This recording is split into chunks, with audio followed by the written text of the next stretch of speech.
Dia cuba menyelamatkan 3 anak saudara kami, namun apabila ketiga-tiganya selamat, isteri saya pula semakin jauh ke tengah laut. Itu antara detik cemas dilalui Syafiq Azril Muhammad Nasis, 40 tahun ketika menyedari isteri dan 4 anak saudaranya dihanyutkan ombak ke lokasi yang lebih dalam ketika mandi di pantai penunjuk Kijal di Kemaman kira pukul 3.50 petang semalam. Kejadian itu merangkut nyawa isterinya Nur Hidayah Zakaria, 39 tahun yang menghembuskan nafas terakhir di Hospital Kemaman kira-kira pukul 5.40 petang dan anak saudara mereka Urusha Medina Nur Didi Hilmi, 12 tahun yang disahkan meninggal dunia kira pukul 5.23 petang di Klinik Kesihatan Kijal. 3 lagi anak saudara Nur Hidayah berusia lingkungan 14 tahun hingga 20 tahun yang hampir lemas diselamatkan dengan bantuan ahli keluarga dan nelayan.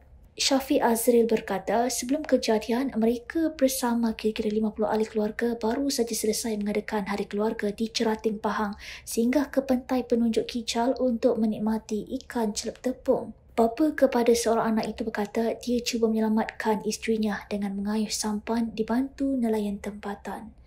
Katanya dia tidak menyangka isterinya pergi dalam sekelip mata selepas mereka baru saja menerima berita gembira apabila isterinya yang merupakan jurutera di Jabatan Perparitan dan Saliran Kedah disahkan bebas daripada kanser payudara awal bulan lalu.